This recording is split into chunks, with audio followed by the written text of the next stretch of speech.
Helen Habala, and Kwasi Kwarteng. That's a session that's hosted as part of the Rajasthan Patrika series. It will begin in about 5 minutes.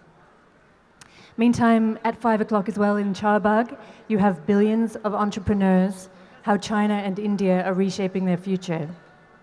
In the Google Mogul tent, the session starting now is Katputli of Puppets and Puppeteers.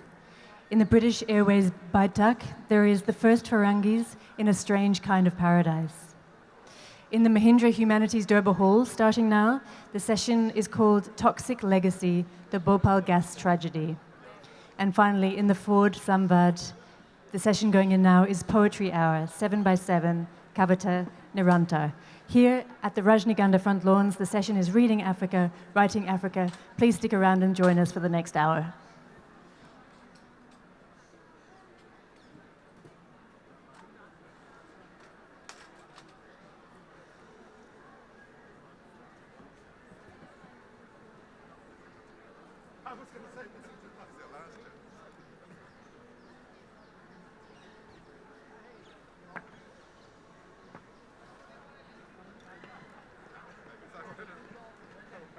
पत्रिका समूह Rajasthan, Madhya Pradesh, MP संघ छत्तीसगढ़, गुजरात, कर्नाटका और तमिलनाडु का अग्रणी हिंदी अखबार, जिसमें छपी तीखे तेवरों के साथ ताजा और विश्व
पत्रिका समूह राजस्थान, मध्य प्रदेश, एमपी संघ छत्तीसगढ़, गुजरात, कर्नाटका और तमिलनाडु का अग्रणी हिंदी अखबार, जिसमें छपी तीखे तेवरों के साथ ताजा और विश्वसनीय खबरों पर हर पाठक करे विश्वास। 8 राज्यों में 35 संस्करणों के साथ प्रकाशित होने वाला एक भरोसेमंद अखबार पत्रिका।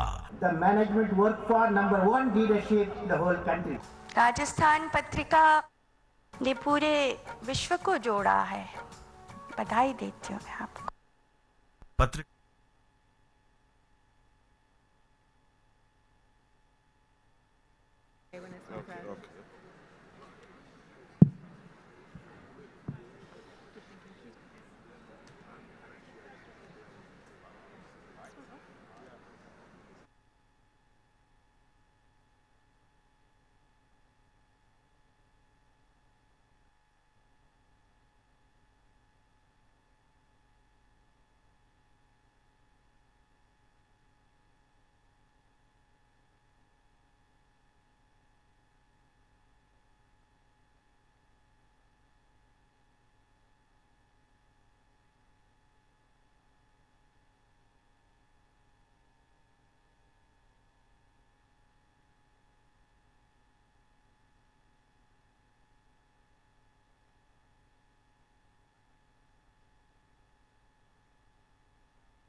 I will remind you just before we go into session to turn your mobile phones onto silent, and no flash photography is permitted during the session.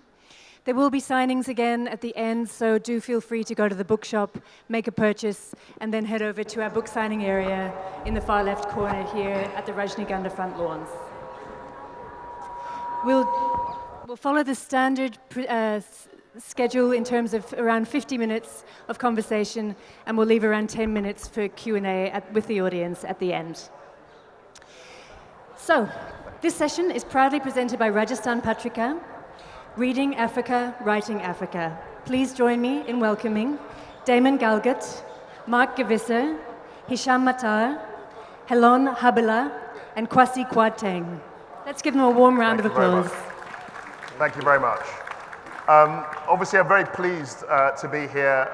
I was here 2 years ago. It's great to see so many people interested in reading Africa and writing Africa. And I've got 4 wonderful writers, all from different parts of Africa, as you'll see and find out, who are here really to have a conversation with me and to try and engage in some of the issues that have arisen in terms of trying to write about a very complicated and endlessly fascinating continent. Now, just by way of introduction, Helon and myself are from West Africa. Helon is originally from Nigeria.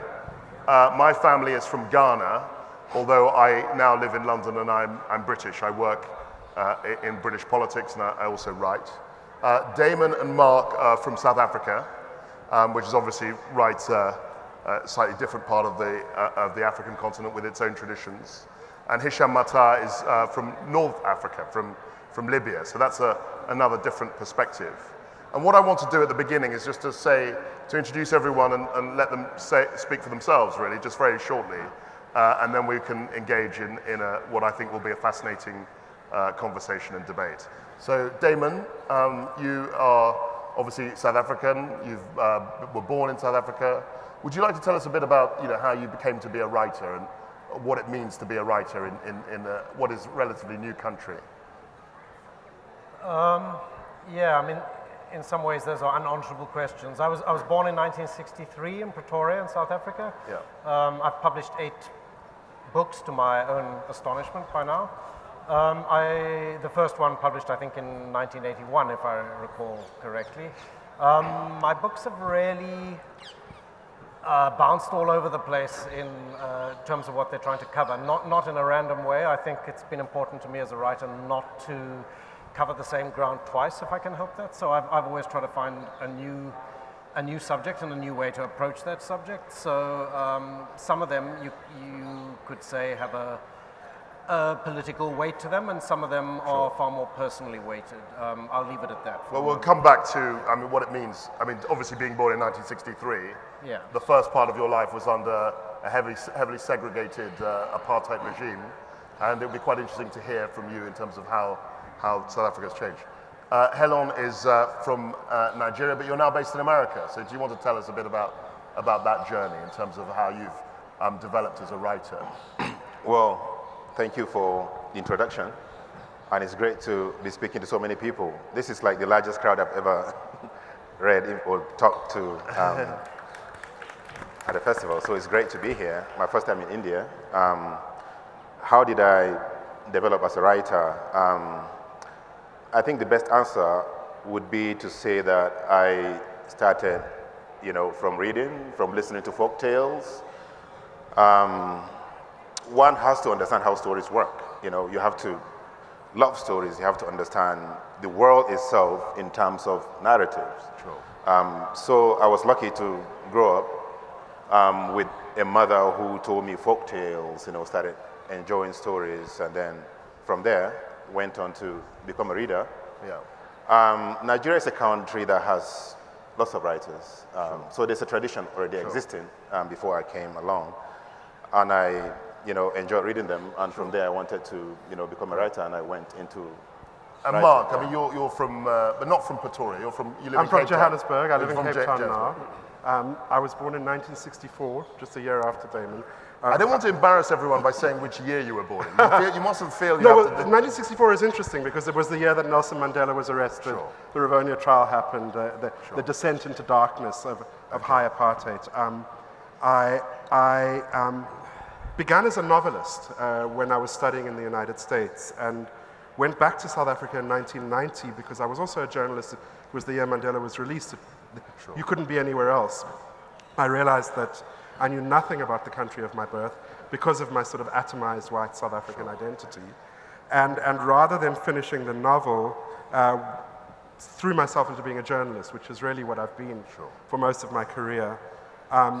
I have written a biography of the South African president, Thabo Mbeki, and more recently a memoir about Johannesburg, which has just been released.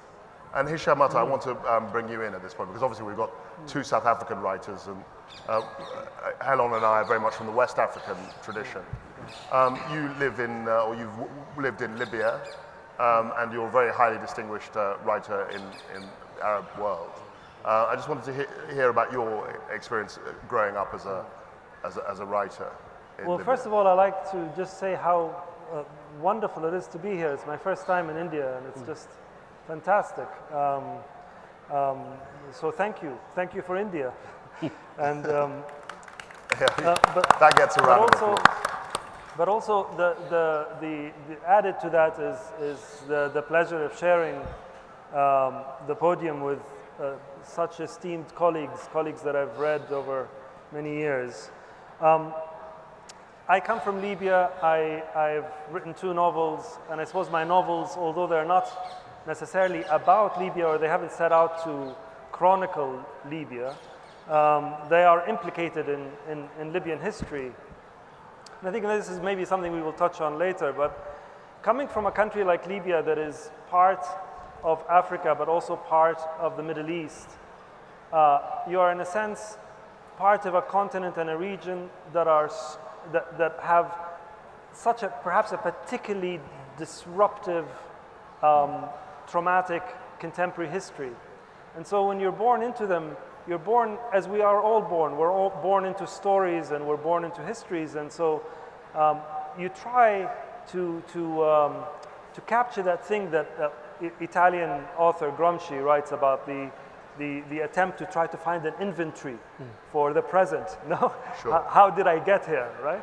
So I suppose all writers are concerned with that, but perhaps when you're from a place that's so disrupted and so still trying to find its way, in a sense, that is maybe more of a vivid burden, I suppose. Well, that's exactly what I wanted to pick up on, because obviously Africa is often in the news, in the international news, but the stories relate to political conflict, often violence. I mean, we've seen with Boko Haram. about just 2 weeks ago. That was a very horrific incident. And the countries that you represent are all part of that story. I mean, we can start with Nigeria. And so I really wanted to talk about, to what extent coming from, as you say, quite disrupted environments, how does that inform your writing? I mean, how political is your writing? Well, coming from such background, that has all the things that you mentioned, the disruptiveness, the violence, the excitement, if you like. It can be both a blessing and a curse. Sure. A curse in the obvious way because nobody wants that kind of violence in your environment. But they say that stories grow out of such crazy, atmosphere, and so there is a lot of that in Nigeria. Let me give you an example of what it means to live in such a place or to be a writer from such a place. I was working on a novel last year. I was working on a kind of, let me call it kind of simple, straightforward, non-political narrative. Yeah. I was in Germany just to write that book. I had a year's fellowship to go to Germany to write a book. It was going to be about a Nigerian living in America going back to Nigeria. Okay. Kind of peaceful, nice return kind of story. Yeah. And then I started hearing stories from Nigeria about all the violence, the Boko Haram, villages being razed down by Islamic jihadists in my own area. True. And at a certain point, I couldn't go on with my novel, that I was writing because it felt so irrelevant. Here is this thing going on right then, right there. And here I was writing about this nice return narrative. Okay. And it felt so irrelevant. I had to stop. Sure. I had to discard that story I was writing. Yeah. So it kind of made everything look so, how do I put it, unnecessary. Sure. So I decided now to write about this, a kind of non-fiction book. So sometimes coming from there, the story is already written for you, the story is determined for you. This is what you should write about. This is, because you cannot ignore it. Sure. This is life, this is what writers do. Writers always have to answer to situations. They want to make sense of it. And that's how I see writing. As a writer, you're trying to make sense of the world. Try to put everything into a narrative, beginning, middle, and end, in a way so that you can contain it, so that you can explain it. Yeah. Well, just before I get on to the others, I think it's very important that you all realize that Helon is from the part of Nigeria in which Boko Haram is very active. As I understand, it's from the northeast, Hausa-speaking area. And I think this is very, obviously, what's going on in the contemporary situation in Nigeria is very relevant to your upbringing. Exactly. At this point, Damon and Mark, you obviously, you were very keen to say, when you were born, which is interesting to me. And of course, you would have been, I suppose, when Nelson Mandela was released, you would have been in your late 20s. So you would have been, in a way, you were probably on the course that you've gone down as writers, but you were still very young writers. And so, to what extent has the way in which South Africa has changed affected your work? To tell a personal anecdote, I realized I didn't answer your initial question about why I began writing. I was very sick as a young boy. When I was 6, I contracted a form of lymphoma and had 5 years of chemotherapy. And in that time, relatives used to come and read to me, and that's where I learned to love books. In my mid-20s, or when I turned to my second novel, I tried to tell this story, which in many countries in the world would be an absolutely valid subject to write about, the way my sickness affected me and also how it affected our family, which effectively caused the breakup of my parents' marriage and led to a whole lot of very personal and painful things in our family. When that book was published, it got some appreciative reviews, but there were a couple of reviewers who picked up on the fact that I was a white South African writing about myself in the middle of a country that was burning, basically. And this came as a total shock to me. I mean, I was born into privilege, basically, and like a lot of privileged people, I was not particularly politicized. People tend to get politicized when they're at the receiving end of the system, not when, they're the beneficiaries of it. So it was a moment for me when I kind of lost my political virginity as a writer. It's the first time I started to think about where I was living and my place in that system. And I turned, in terms of narrative, to writing about South Africa, South African political life and personal life under those politics. But no sooner had I begun that journey than South Africa underwent its big change, and suddenly that sort of moral imperative was no longer on me. But once you start to engage with politics, it's very difficult to unengage. So that's always been a part of my thinking and my awareness. So in theory, in South Africa, and I'm sure Mark will have things to say on this subject, in theory in South Africa right now, we're free to write about absolutely anything, and I could tell that story now with a clear conscience. But of course, one's entire life is shaped by who you are, what race you are, where you're born into in South Africa, and very in particular. So, you might legitimately write a love story set in South Africa now, but could you really write a character without taking into account the kind of moral decisions they might have had to make in those years back there? The past is so recent that it's not really past yet. And Mark, I mean, in terms of politics, you've actually written a book, an acclaimed award-winning book about Thabo Mbeki, who was the second president of your country after post-apartheid. To what extent has politics informed you as a writer? I mean, clearly it's been a big... No, hugely, and I thank Hisham for giving us the word disruption and disruptiveness, because I think that a writer's consciousness is a consciousness of that is in some way skewed or queered.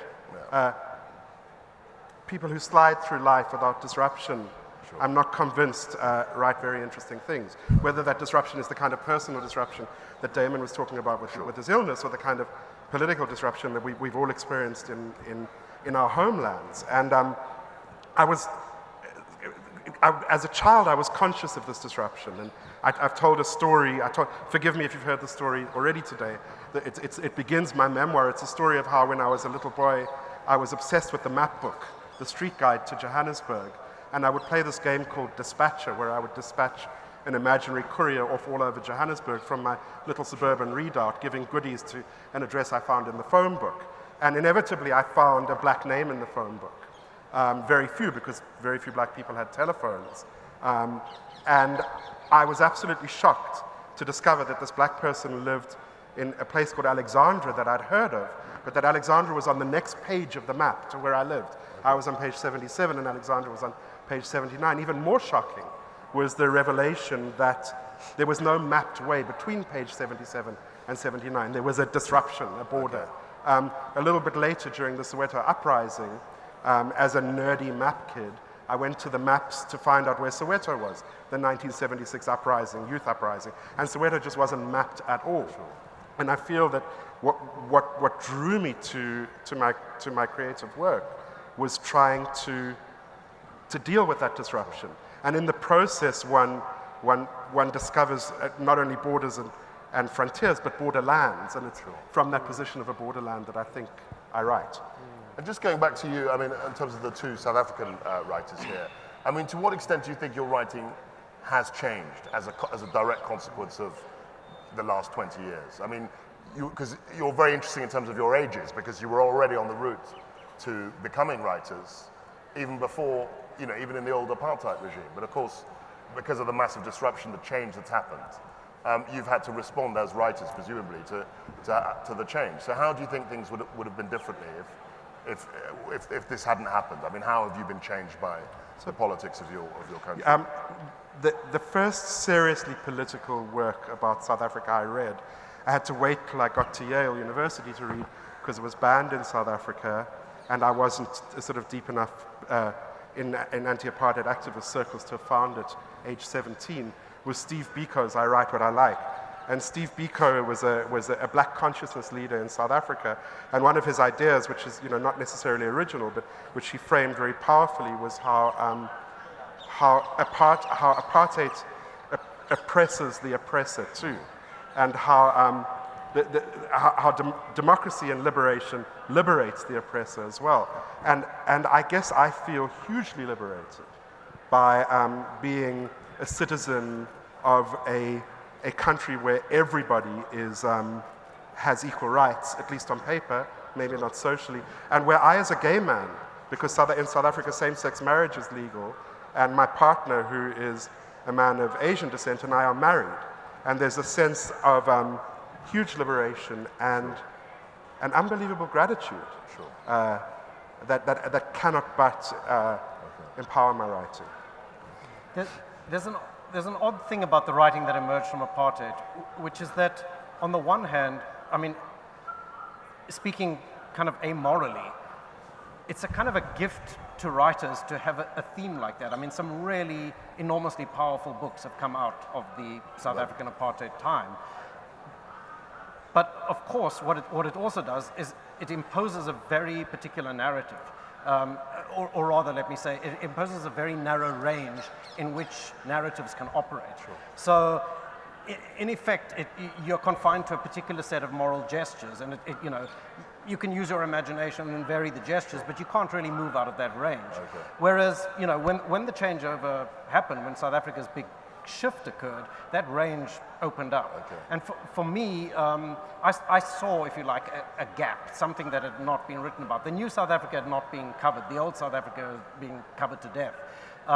So the new South Africa for me is a moral terrain that's much more ambiguous. It's full of shadows. The old one was black and white, morally speaking, and racially speaking. But the new one is full of all kinds of shadows. There are moral pockets and ambiguities, and it's very hard to know what's exactly right, what's exactly wrong, and that kind of morass just gets deeper at the moment. I just want to widen the discussion a bit. I mean, with regard to what's going on in Libya at the moment, you talked about your background, Hisham, which is, I mean, obviously you're of the African continent, but also you've got this Islamic, Arab background as well. I just wanted to ask you in terms of the future. I mean, is this something that you find that you're going to have to get more involved with in your writing in terms of the conflict and the disruption? Because Libya was stable, but then of course in the last 3 or 4 years, I mean, it was a stable dictatorship, and that wasn't much fun, but there was a stability there, whereas now there's massive uncertainty, and I just wanted to find out how that affects your perspective as a writer. Yeah, I'll try to say something about that, but if I may, I just want to respond to some of the things that we're saying, or at least what was going on in my mind as you were speaking, because the very curious thing about what we're talking about is that it all makes sense, but on some level it doesn't, because experientially when I'm writing, I never think of myself as a Libyan, and I think we all, maybe, I don't want to speak for anyone, but I think, there's something very curious about the position of the novelist, in that when you're writing, you don't think of your identity. You don't think, I'm a Libyan man, all of the various affiliations. And in fact, at least for me, I resist being a representative. I don't feel I represent my country. In fact, I barely represent myself well enough. I don't represent anyone else, and I don't really, and I'm slightly suspicious of the temptation to want to represent my country, because that's also an authentic temptation. Yet, we are, I feel a bit, in a sense, we are symptoms, or what we write is, literature on some level can be read, I think, as a symptom of its time. Sure. So as a writer, the place of grace, or the poise that you want to, the place that you want to be, is a place where you are conscious, engaged in your time, but not to dictate how then you write about it. Okay. So I am not at all suspicious of a Libyan writer writing about a Swiss woman suffering Alzheimer's. Sure. That, to me, is completely fine. No, it's not. I don't want to. In fact, on some level, I kind of admire that ability to transport the imagination in this way. But with my first novel, I learned this immediately, that as soon as you write the first sentence, you have upset someone. Doesn't matter what that sentence is. because you're writing into a very peculiar place of silence. That in Libya, the generation of writers that were in their 20s in the 1970s, this is a very infamous incident where they were invited to a literary event. So the most promising literary talent in Libya attended this event, and they were all arrested en masse. And they spent on average about 10 years in prison, these guys, right?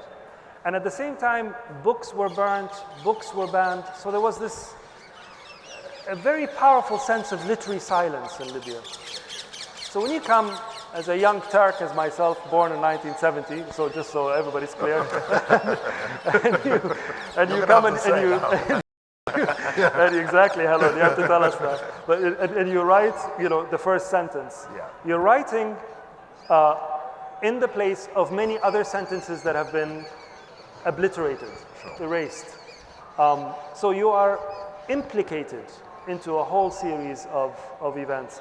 And that, coming here today, I was thinking about, because I have to also, another admission is I am slightly uneasy about panels like this, where we are organized around regions or race or so, so I'm slightly uncomfortable with that, notwithstanding the fact that I'm delighted to be with these men on stage. But thinking about it, I thought actually, if you were to read African novels in this incredibly complex, varied continent that often gets abbreviated,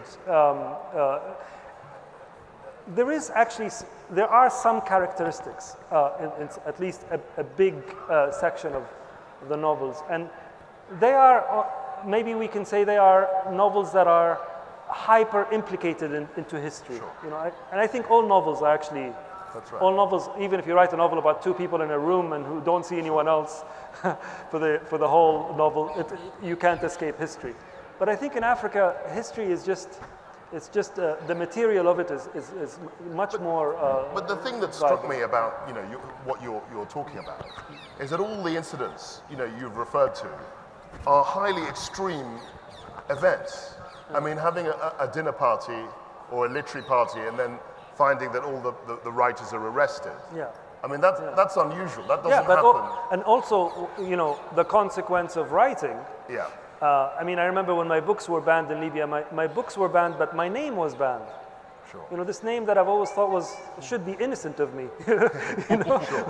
So there are. But this is one of the things that's come up. I mean, both Mark and Damon and yourself have lived in highly repressive regimes. I mean, you've talked about book bannings. You've talked about, you had to go to Yale to read a book about your own country. And this is quite an extreme experience. And I just wanted to talk a bit more about that. I mean, to what extent have you been, do you feel growing up you were censoring yourselves as writers? And this is a question to the whole panel. Did you feel that there were any subjects that you couldn't write about or that you didn't want to go there? And this is very much part of the fact that you grew up in regimes which were politically quite repressive. Did that limit you in any way? I mean, you've talked a bit about that. I think I was. Or were you too far removed? I was too young, basically, because the time at which I might have started writing that kind of novel, history shifted. Evolved. Yeah. And what about you? I mean, are there any subjects that you feel that you don't want to talk about in your book? No. Apart from the year when you were born. 1967, is that right? 1967, yes. When you say that war is an extreme event, of course it's an extreme event on a large scale, Yes. So it's a divorce, when a man divorces a woman, it's an extreme event. So writers write about human beings, about characters under crisis, under extreme moments. So what we're doing, I think, regardless of whether we write about political subject matters or we write about domestic issues, we're writing about people, characters responding to these events, to this moment. In a way, that's what writers do. Generally, some write about politics, some don't write about politics, but it's always human beings. And that's how I want to look at my work, how I like to look at myself as a writer. I'm writing about people. I don't want to, always be categorized or defined by, political or not political. And I think that's generally what we do. But I just think in terms of, I mean, you raised the issue of identity, which is a very fraught one as a writer. But in terms of the one way I think identity does become important is looking at your inspiration, your beginnings as a writer, because you can't really remove yourself from the culture and, as you said, the histories in which we're born into. And I was very interested in the folk tales that your mother told you. Yeah. I mean, were they very specific to the Hausa tradition in northern Nigeria? Was that something that? Yeah. Would you like to say a bit more about that? I mean, I don't know what Hausa folk tales Yeah, are like. I mean, are they... I mean, folk tales are always specific to the places where they are told. Yeah. Because they are part of the fabric, of that society. Who said? I think it's Ralph Ellison.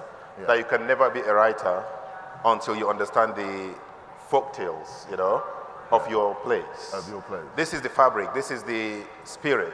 This is the very heart of your people. So if you understand that, then you're on your way to becoming the kind of writer, that is going to grow and grow from there. So to come back to the Hausa folk tales that my mother told me, I mean, they are part of the Hausa culture in Nigeria.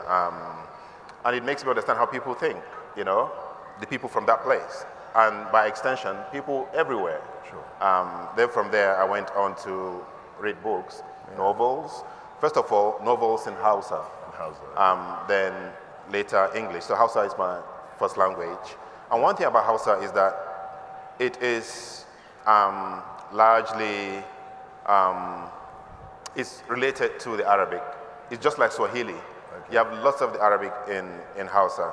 So the authors, most Hausa authors, basically what they did was to plagiarize, or translate, lots of Arabic, 1001 Night, yes, kind of. And there's a lot of similarities between the magical realist tradition that you find in 1001 Night and the Hausa culture, Hausa tradition, Hausa folkloric tradition. I mean, most folkloric traditions are like that. They're magical.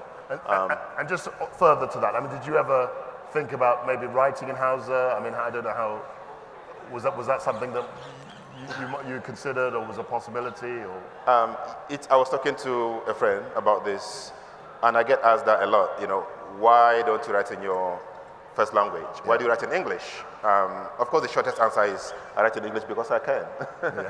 But there are many traditions in Nigeria of writing. There are, Hausa writers in Igbo, writers in Yoruba, and all that. These are the indigenous languages that we have in Nigeria. But before I came along, there was existing already a tradition of writing in English. And the tendency is that if you went to university, you took a degree in English or literature or whatever, you are more likely going to write in the English tradition of people like Chinua Achebe, Wole Soyinka, and all that. So there are multiple traditions. It's not as if all people in Nigeria write in English. I just happen to fall into the English tradition of writing, and that's what I do. So I haven't written in Hausa. I cannot write in Hausa. I can't speak Hausa, understand Hausa. I can write in Hausa, but I cannot write stories. The tradition I have is the English one. And I just wanted to talk to Hijab because you're someone who, I mean, I think you write in English, but you can write Arabic as well. Yes, but I write in English because it's my I mean, writing is very difficult. So you, or at least some things about it are difficult, and so you find your strongest tools, and my English is stronger than my Arabic. That is the kind of logical answer to that question. There is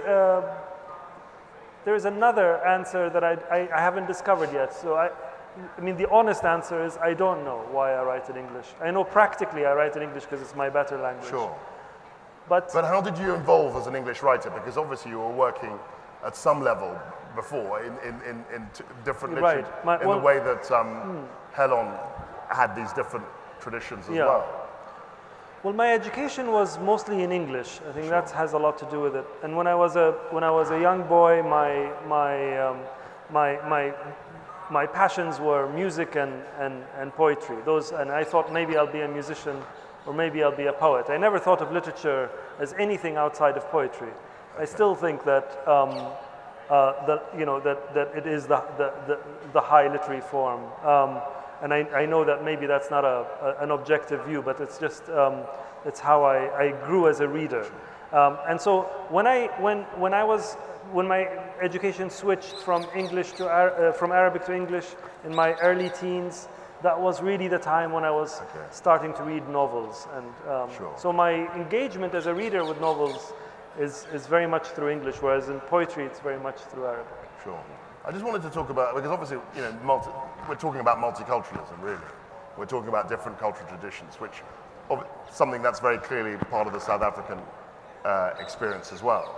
And you were talking about, your sexuality. I mean, being a gay man in South Africa, in terms of the new South Africa. I mean, is that something which has informed your writing? Is that something which you feel? I mean, we're talking about identity, but I think it's difficult to escape in many cases from identity. Yeah. I mean, I think that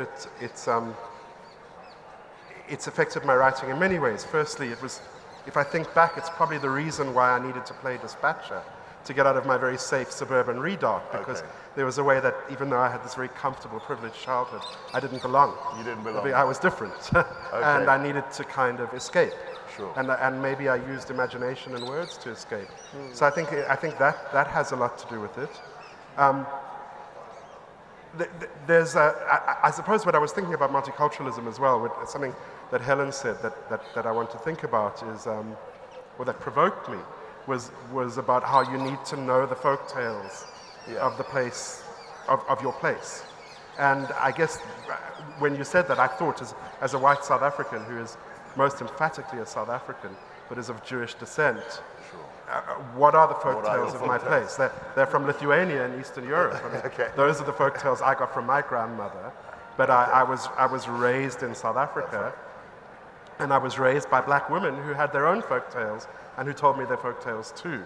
And there's a process of integration of that, which is I think essential to my writerly identity and to my South African identity. That is a kind of, it's about hybridity. And I think there's often a tendency to essentialize African identity.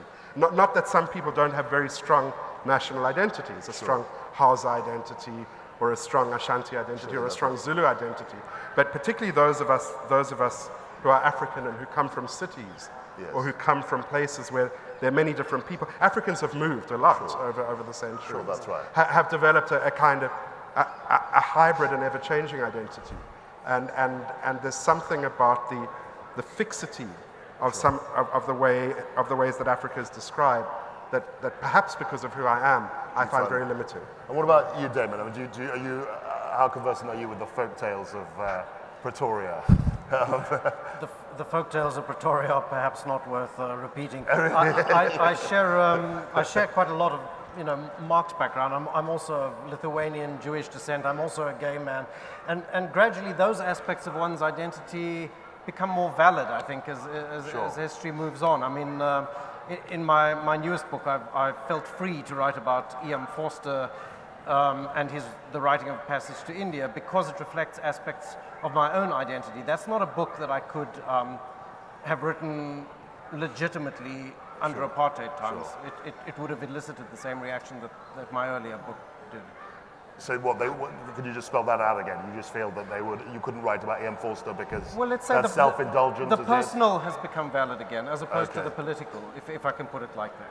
Okay, that's how you put it. Yeah. I mean, I'm fascinated about this folk tales or issue. I mean, this is because a lot of the classic African novel probably is Things Fall Apart. I mean, there are others, but that novel is very much rooted in a kind of Igbo imagination. I mean, it's all about, those of you who don't know the novel, it's all about the colonization of a part of Nigeria, really an Igbo tribe, by the British. And that's a classic book. I mean, it's a world classic. But again, I would say that's very much, it's very rooted in a specific kind of folk tale and the sort of thing you're talking about. Whereas what Mark and Damon are talking about is a much more hybrid sort of cultural sources, if you like. But even Things Fall Apart is hybrid. That's the whole point. It's the most hybrid. The novel itself in Africa, it's a hybrid form. Sure. Of course, because we didn't have the novel in Africa So it was in the way something that it's a from Western art form It's something. that we, adapted and we Africanized it. I mean, we write in English, which is an African language. Sure. So there are so many degrees of hybridity here. Sure. When you start talking about hybridity, you can go on and on, Okay. But there's always that basic thing that you bring to that form, that you add to it, and then borrow others, and you mix it up. That's creativity. You mix things, and you create something new with it. That's the essential African novel. Sure. I don't know if there's anything like essential, because I don't want to be essentialist here. But I think when you look at Things Fall Apart, that's what Achebe did. That's right. Borrowing the English tradition of novel writing and bringing the African and mixing it. But what I wanted to say about that book was that it has a very strong sense of place. I mean, there's a very strong sense of place and a very strong sense of the, if you like, the Igbo culture. I mean, the main character is an Igbo sort of warrior, almost like a chief. Okonkwo, yeah, that's right. And so, in a way, that you're right to say that the form is a hybrid form of, but it's got a very strong cultural background. I was just wondering, is that a book that's particularly influenced your writing? Yes, it has influenced my writing, and I think most writers of my generation from Nigeria and most other, sub-Saharan African countries would tell you the same thing. In fact, Achebe has been called the father of the African novel, whatever that means. What does that mean? It means that he did something that, nobody before him did. You can pick up Things Fall Apart and say, this is it. This person has created something new that had never been done before. And he made it so, like you mentioned, this strong sense of place, which is African, and he used the folkloric imagination with the literary Western novelistic tradition, and you have something that is unique. So that is the idea of the African novel in Western language. I think that's what he did. I would describe it as a West African novel because, I mean, the novel is very much about a period of colonization of a specific part of Africa.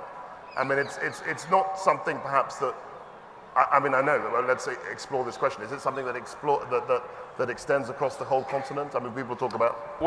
When people talk about the African novel, there's a reason why they do it, And I know there's a lot of resistance, there's a lot of pushback about, there's nothing like the African novel, because Africa is a continent of 54 different countries, so you can never say this is the African novel. But the reason is, he is using a history that is similar, in so many ways.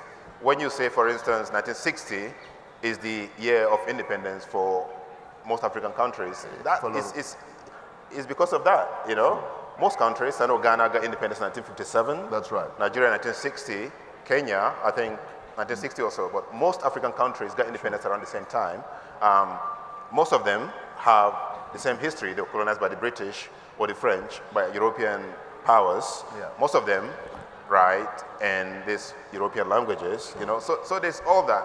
So when you put all these things together, you say there's a similarity, and so we call these novels African, because they share all these things.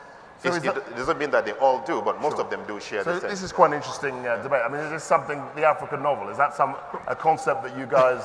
So I just want to share with you my first reading of Things Fall Apart. I don't know if it was your school set work, Damon, but it was our school set work in apartheid South Africa in 1982, when South Africa was, on fire.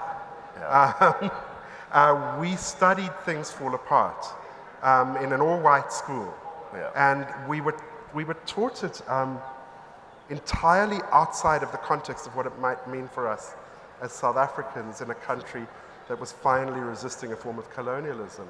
And we were taught it in a way that was more about kind of the dignity of the tribal, which is very much an apartheid concept. These noble Zulus who have their own culture. So, we should respect their own culture and they should stay in their own place while we keep most of the land for ourselves. That's kind of how we were taught Things Fall Apart. And it was only later when I reread it at university that I understood what it was saying and how it was the first African And novel. I think that's the beauty of novels, of literature, you know? Sure. You can interpret it in any way you want. That's right. Because it's amenable to such interpretations. But I'm interested in this Yeah. concept of, because we've talked about identity, and you're sort of skeptical, well, not skeptical, but you have issues, I suppose, with identity writing. I don't have any problem with talking about identity if we're talking about personally how I became a writer or how any one of us became a writer. I do, though, have a resistance to reading literature under these headings. And I'll tell you why. And I do see it as part of a much bigger picture that is, has a very powerful impact, particularly on journalism, I think. Yeah. Right? So there was a time, and it's not such a long time ago, when the idea that, when you go and report on another place, you report in order to find, I mean, talking about not the general picture, but the aim, the best of the best. Say somebody like, I don't know, like Ryszard Kapuscinski, for example, the Polish journalist and writer. When Ryszard Kapuscinski went to Africa and wrote those magnificent books and articles, he forever found parallels between his experience as a Pole growing up, in the years of World War II and what was happening in Africa. That sort of sense of the universal imagination has been really, really watered down now, and a lot of us, at least, are being invited to read almost as literary tourism, to go to read a book from this country or from that country, rather than to find that what we're all writing about and what a Polish writer, an Indian writer, writers from all over the world are writing about, has more in common in what we are burdened with, what we are interested in, than our race or country or, So just going back to this concept, I mean, so is the concept of the African novel, is that something that you are broadly support as an idea? Or I have to be completely frank and say I don't know what it means. Okay. I don't understand really as a reader. Sure. I don't really, if I am to go into the solitude of my own quiet hours and think the African novel, what that means to me is not something that is necessarily, it means something, but something quite vague. It doesn't necessarily help me as a reader open up what this might be. I find as a reader fantastic entertainment and energy and intellectual vigor in reading connections between Achebe and say Turgenev. I mean, I don't. Reading those two together side by side, I see a lot of resonance in certain things. So I don't. So it's not a particularly useful concept to you. For me, but I'm not. This is not to say it's not a useful. No, it's concept. interesting. It's interesting to. I mean, anyone want to chip in on what Edward said? I mean, the African novel means to me it's written by someone from Africa. That's all. Simple. Simple, straightforward. But on the other hand, I mean, it raises another question about who you're actually writing for. We're all writers, I think, whose work is probably the primary publishing arena for most of us is probably not in Africa. So whether consciously or unconsciously, these stories are in some way being shaped for an audience that is un-African. And that imposes certain restraints and expectations, I think. Yeah, I mean, I like that, because I think there is maybe if we're going to define an African novel, we need to define it not in literary or creative terms, but in socioeconomic terms. And we need to understand the publishing industry in Africa and literacy rates in Africa and modes of distribution in Africa and the kind of limitations that puts on creative production. But then again, that would vary widely from Libya to South Africa to Nigeria to Ghana. I mean, but there are some truths though about sub-Saharan Africa, including South Africa, which is a very small publishing industry, a huge digital divide, which means that it's difficult to disseminate literature the way it's disseminated in other parts of the world, and very low literacy rates, lower in some parts of Africa than in other parts of Africa. In South Africa, when I sell 10,000 books. That is a runaway bestseller. Well, Even in England, it's even in England, yeah, absolutely. But I'm interested in this idea that so we are slightly unsure about the idea of the African novel. I mean, we have a sense of what that might mean. You're clearly writing for an audience which doesn't necessarily know that much about Africa, but wants to learn about it. I mean, I find certainly at these events and elsewhere, there's a huge appetite to learn about Africa because many people don't really know much about it. I can tell you one thing though, I don't think the author sits down and says to himself that I'm going to write because I want to educate people about Africa. No. They don't do that. I think, we just, like he said, you don't sit down and say, this is my culture, I'm going to write about it. You write because you want to write. Sure. You like the subject matter, you like the characters, you want to say something. Yeah, but you also have to pay the rent. You have to pay the rent. You do, but not like I want to educate people about Africa. No, but you say that. I mean, it's very. It's not just about Africa, but in terms of the identity of the writer. I mean, if I think of the literature I read at school, people like Dickens. Dickens was a Victorian writer, and that means that he lived in Britain. Yeah. He wrote about the Victorian England. I can't remember him going to Scotland. He might have done, but it's very much about England. All his books are written about England. We even have this phrase in London, Dickensian London, because that formed his imagination. Now, I suspect that he didn't just sit there and write, and I say, I'm a Londoner and I'm going to write about in that self-conscious way. But that's what he ended up writing about. I mean, all the books. Well, he wrote what he knew, right? That's right. Which is what everybody does, really. Yeah. But the raw material you have to work with is the fabric. But you're disputing that. No. This is really not a political conversation. I don't think there's a fundamental disagreement. I am resistant to the abstraction of what the title. Like the abstraction, for example, common day abstraction when somebody says, I really love the people from that country, or I really hate the people from that. Okay. It seems you can't love or hate a people in that sense. It just seems a bit.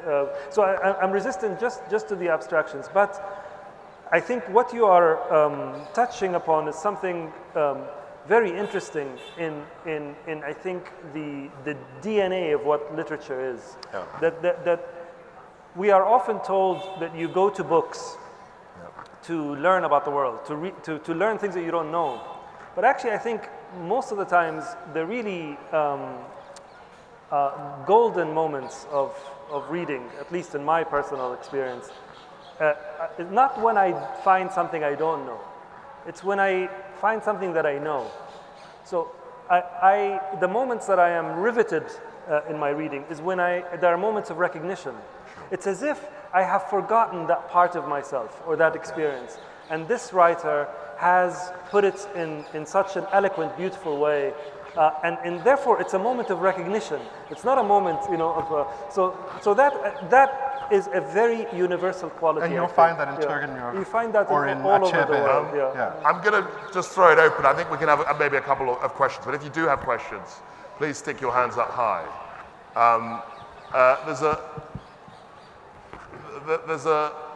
Yes, the lady there, yeah. This is an open question.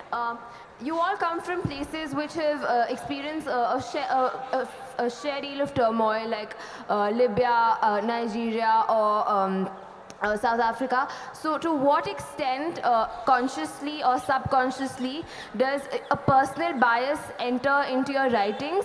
And is that something you struggle with, or is that something you welcome? I mean, for example, in a novel.